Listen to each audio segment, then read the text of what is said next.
안녕하십니까 여러분들, 산책처럼 사주입니다. 오늘부터 사실상 추석 연휴가 시작인 것 같더라고요.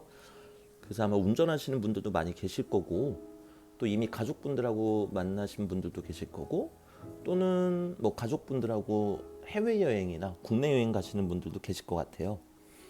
근데 저 같은 경우는 제가 부득이하게 집에 혼자 있게 됐습니다. 네. 그래서 가만히 집에서 이제 밀린 일들을 하다 보니까요. 여러분들 중에 저도 집에 혼자 계시는 분들 계시겠구나. 그리고 또 그 과정에서 좀 적적함을 느끼시는 분들도 계시겠구나. 그 생각이 들어서 이 영상을 켰습니다. 저는 뭐 밀린 일들 다 할 수 있어서요. 한편으로는 적적함보다는 기쁜 마음이 더 큰 게 사실이기는 합니다. 근데 그쵸? 뭐 우리가 가족 만나기로 정해져 있는 날들이 있잖아요. 그럴 때 또 안 만나면은 아니라고 해도 저 같은 경우도 적적함이 오겠죠. 오늘은 뭐 어떤 특정한 주제에 대해서 말씀드리기보다는요, 이 적적함을 벗삼아서 저처럼 되게 혼자 계시는 분들, 네, 또는 힘겨워하시는 분들과 대화를 나누고 싶습니다. 2025년 9월은요, 우리가 생각하는 것보다 그 기운이 너무나도 강력했어요. 그래서 어떤 갖가지 사건 사고들 그리고 심리적인 변화들 일으키신 분들 정말 많으셨을 것 같아요. 근데 아시다시피 저는 상담을 업으로 삼고 있잖아요. 그래서 상담을 계속 하다 보면은 어떤 공통된 차이점이 보입니다. 어떤 분들은 기억력도 별로 없으세요. 그게 정말 기억력이 없어서 없는 게 아니라 예전에 어떤 사건이 있었는지, 특히 이제 안 좋은 사건들 그런 것들을 되게 금방 까먹으세요. 그래서 제 입장에서 좀 난처할 때가 있습니다. 왜냐면 상담 초반에 그 사건이 어떤 사건인지 명확하게 좀 여쭙고 시작을 해야 되는데 이분들이 생각을 잘 못하세요. 네, 되게 미안해하세요. 네. 그리고 이제 상담 드리다 보면은 나중에 그런 말씀하세요. 선생님 말씀대로 저 지난달 8월 달에 이런 일이 있어가지고 되게 힘들었는데 혹시 아까 말씀하신 게 그걸까요? 막 이제 이러세요. 그러면은 저도 귀여운 투정을 부립니다. 아이 선생님 그러면 진짜 큰일 일어난 거 맞잖아요. 막 이렇게요. 근데 반면에 어떤 분들은요, 뭐 몇 개월 전까지 찝을 필요도 없어요. 그냥 엊그저께 또는 지난달 또는 몇 월 며칠 이렇게만 딱 찝어드려도 쓰러질 듯이 놀라시면서 그때 정말 힘들었다. 이제 이런 말씀들을 주십니다. 처음에는 단순히 기억력 차이라고 생각을 했어요. 근데 저도 뭐 직업이 직업인지라 상담을 하도 많이 하다 보니까요. 눈에 보이는 것들이 있더라고요. 그 기억력이 짧다고 생각하셨던 분들은요. 글쎄요. 뭐 좋게 이야기하면 매사에 긍정적으로 생각하신달까요? 네. 뭐 좋게 이야기하는 게 아니라 그게 사실이죠. 그리고 후자이신 분들은 매사에 긍정적으로 생각을 하고 싶어도 자꾸 주변에서 나를 가만히 두지 않으니까 너무 고통스러워서 그러지 못하시는 거더라고요. 근데 거기서 시간이 조금 더 지나니까요. 결국에는 우리가 갖고 있는 그 감정선의 차이랄까요? 그 감정선의 차이 때문에 일어나는 거더라고요. 내가 그저 그런 남자랑 교제하다가 헤어지면 별로 안 슬플걸요? 근데 내가 정말 아끼고 또 사랑했고 또 미래까지 그렸던 남자랑 헤어지게 되면은 마음이 멍들어서 몇 년이고 또는 몇십 년이고 아프겠죠. 맞습니다. 그래서 처음에 기억력이 없다고 생각하셨던 분들은요, 그 감정의 크기가 하나에 집중되어 있지도 않고 또 그 감정들도 뭐 과도할 정도로 크지가 않더라고요. 근데 끊임없이 힘들어하는 사람들, 뭐 저와 같은 사람이겠죠. 네, 저 같은 사람들은 감정의 크기가 너무나 강렬하다 보니까 매사에 그냥 힘든 거예요. 내가 너무 사랑했던 남자랑 헤어지면 힘든 것처럼 내가 품는 감정이 너무나 크니까 그것이 어그러질 때마다 눈물이 나고 고통스럽고 상처를 입게 되더라고요. 과거에 명리 공부할 때는 그런 것들을 알고 이 감정이라는 걸 좀 많이 경계했던 것 같아요. 물론 지금은 그런 생각을 전혀 하지 않습니다. 그건 경계할 대상은 아니니까요. 그리고 매사에 긍정적으로 보이는 그분들도 저마다의 깊은 감정이 다 있어요. 근데 우리처럼 그렇게 강렬하지 않은 것뿐이죠.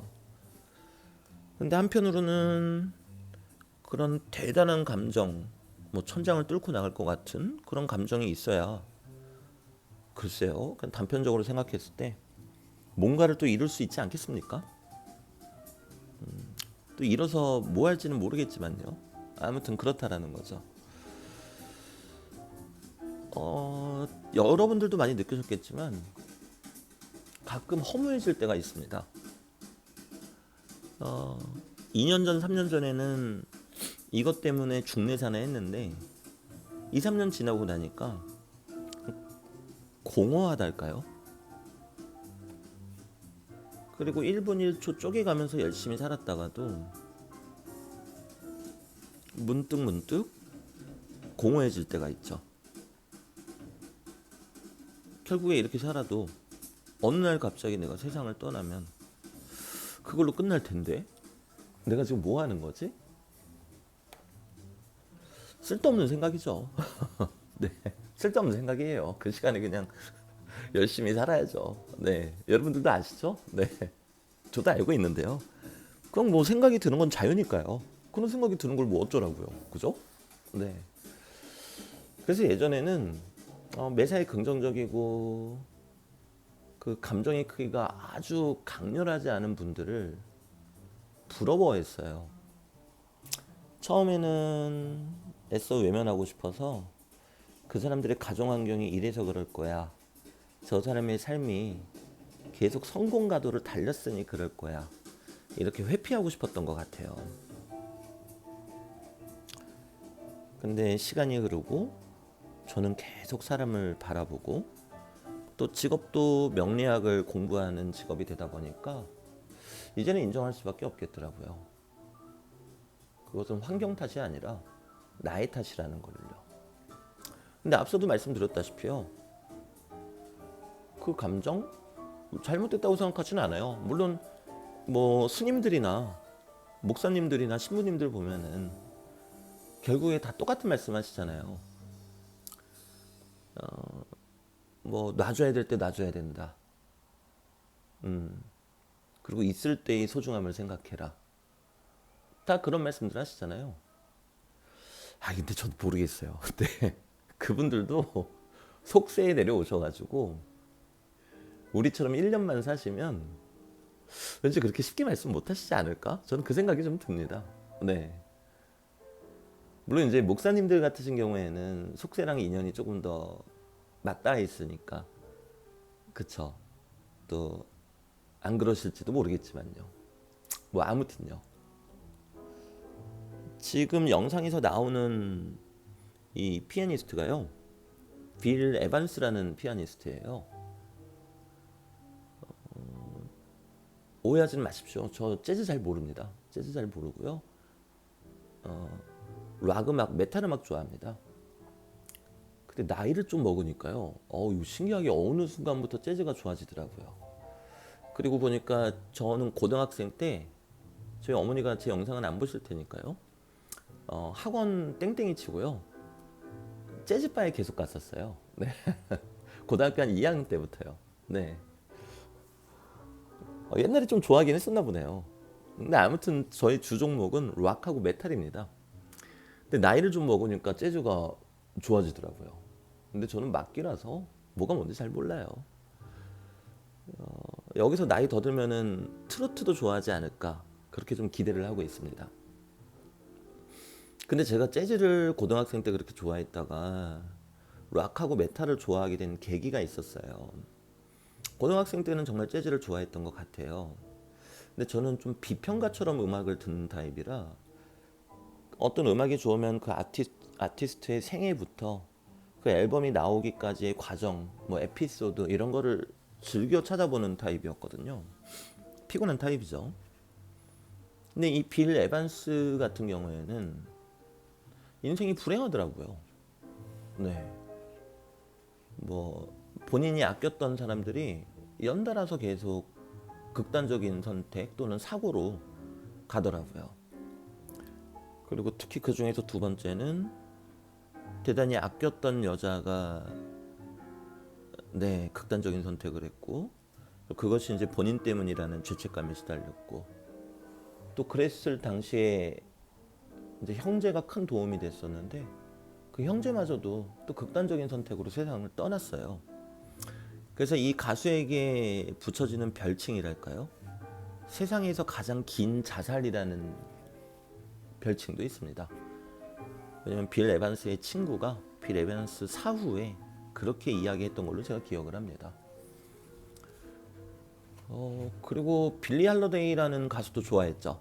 재즈 보컬리스트인데 그 사람도 정말 불행하게 살다 가더라고요. 그러니까 이게 고등학생 때 듣기가 싫은 거예요. 네. 근데 혈기왕성한 나이고 안 그래도 내 인생도 우울해 죽겠는데 음악은 좋은데 이 사람들의 생애가 너무 슬프니까 고통스럽더라고요. 그리고 이제 한 20년? 20년이 아니고 한 30년 흘렀네요. 그로부터 한 30년 흐르고 이제 다시 재즈를 조금씩 듣기 시작하는 거네요. 이제서야 알았습니다. 빌 에반스도 감정이 컸겠죠. 그래서 슬픔이 컸을 거고 그래서 이렇게 뛰어난 명작들을 작곡했겠죠. 그리고 저는 또 이제야 알았습니다. 우리가 살고 있는 우주는 저마다 다 다르기 때문에 저 사람은 나랑 똑같은 크기의 감정을 갖고 있어도 작은 감정이고 나는 최소한의 감정만 가지고 있어도 허용되지 못하는 그래서 날 힘들게 만드는 감정이라는 것을 저는 이제서야 어렴풋이 느낍니다. 아마 빌 에반스도요. 그냥 화목한 가정을 원했을지도 몰라요. 그게 여러분들은 너무 강렬한 감정이었다. 그렇게 이야기하시고 손가락질 하실 수 있겠습니까? 단순히 화목한 가정을 원했던 건데요. 그래서 사랑했던 여인이 극단적인 선택을 하게 된 이유도 빌 에반스는 아이를 갖고 싶었는데 갖지 못하는 과정에서 일어난 일이었어요. 가정을 갖고 싶었던 이 사람한테 그 일이 얼마나 고통스럽겠습니까? 그리고 본인이 의지했던 형제, 역시나 가족이죠. 그 형제마저도 떠나버리니 또 얼마나 괴로웠겠습니까? 이걸 보고 우리가 저 빌 에반스는 감정이 너무 과도했네 이렇게 얘기할 수 없다라는 거죠. 이건 사람마다 다르다는 거예요. 그런 매사에 긍정적인 분들이 있으시잖아요. 그분들 대화 나눠보면요. 모든 분들이 그렇진 않지만 또 제가 열등감을 갖고 있어서 그렇게 느낄 수도 있겠습니다만 가끔씩은 약간의 우월감이 느껴지기까지 합니다. 저는 저런 사람들 한심해요. 그 시간에 열심히 일해서 성공할 생각해야죠. 저는 그러다 보니까 매사에 긍정적인 사람이 된 거예요. 약간의 뭐랄까요? 자격지심과 수치심과 아주 미세한 불쾌감을 종종 느낍니다. 그쵸? 네 팔뚝 굵다 이런 느낌인 거죠. 그리고 한편으로 많이 부러웠었는데요. 지금은 부럽진 않아요. 우리는 매일 힘든 대신에 그리고 남들한테는 아주 작은 감정일지라도 우리한테는 똑같은 감정 품어도 그냥 화목한 가정 이루게 해주세요. 또는 그냥 건강하게 해주세요. 또는 밥만 안 굶게 해주세요. 이렇게 했는데도 그것이 가혹할 정도로 강렬한 감정이라서 우리를 고통스럽게 한다고 하니 네, 그냥 스스로를 탓하고 싶지도 않습니다. 여러분들도 그러지 마세요. 뭐 종교가 틀렸다는 건 아니에요. 근데 앞서 말씀드렸다시피 욕심을 내려놓으라 그러잖아요. 근데 그게 다르다니까요. 누구는 진짜 코딱지만큼의 욕심을 갖고 있는데 그것 때문에 넘어진다니까요. 누구는 진짜 산더미만한 욕심을 가지고 있는데 그 사람 인생에서는 그게 과한 감정이 아니라니까요. 물론 맞는 얘기죠. 감정을 경계하고 너무 과한 욕심을 갖지 말고. 근데 우리가 사는 우리 저마다의 우주는 마음대로 그게 되게 어렵다라는 말씀을 드리는 겁니다. 네, 죄송합니다. 때문에 그렇다면요. 감정을 내려놓는 연습 물론 중요하죠. 저도 꾸준히 하고 있고요. 그런데 동시에 여러분들의 그 감정을 아껴주시면 좋겠어요. 그리고 또 동시에 나에게 허용된 그 코딱지만한 감정을 가져서 그게 쓰나미 같은 고통으로 내게 밀려오더라도 그냥 순응하시면 좋겠어요. 내가 이러한 감정을 가졌으니 저러한 눈사태가 산사태가 홍수가 일어났구나. 받아들이자. 이렇게요. 그리고 또 대신에요. 그 안에서 우리는 저 빌 에반스처럼 아름다운 저마다의 선율을 만들 수 있을 것이라 확신합니다. 그 선율은 누군가에게는 생각이 될 것이고요. 누군가에게는 삶의 지혜가 될 것이고 또 누군가에게는 천재성이 되겠죠. 그럼 됐죠. 우리도 뭐 얻어가는 건 있어야 되지 않겠습니까? 네. 여기서 이제 우리라고 지칭하는 분들은요. 내 감정이 너무 강한 걸 알면서도 내려놓기 어려워서 쳇바퀴 굴러가듯이 인생이 계속 고통스러운 그런 분들을 뜻하는 겁니다. 그거라도 얻어가야죠. 네. 말이야 바른 말이지. 우리도 그 긍정적인 분들, 그분들의 인생으로 태어났으면 그렇게 안 살았을걸요? 이렇게 안 살았을걸요? 우리도 뭐 저기 똑같이 떵떵거리고 저는요 힘들어서 축 늘어져 있는 사람들이 제일 싫어요. 부정적인 에너지거든요. 뭐 이랬을걸요? 저는 진짜 그렇게 생각합니다. 그리고 전국 팔도에 있는 종교인 분들 수천 명 모셔놓고 1년 동안 속세살이 이렇게 시켜드리면은 그 중에 몇 퍼센트는 우리랑 똑같이 고통스러워하고 괴로워하실 거라고 믿습니다. 제 이야기는 과한 욕심을 부리지 말아라. 이 이야기가 틀렸다는 이야기가 아닙니다. 옳으신 말씀이고 절대 불변의 진리입니다. 다만 그렇다고 과도한 욕심을 내려놓지 못하는 나를 미워하지 마시라는 의미입니다. 왜냐하면 그렇게 큰 것도 아니고 아주 자그마한 거 그 감정이라도 갖고 살아야죠. 아니면 어떻게 살아요? 근데 그게 나한테는 과한 욕심이라고 하니 아파야죠. 그리고 그 아픔도 순응해야죠. 대신에 뭔가를 배우면 되죠. 그런 말씀을 드리고 싶었습니다.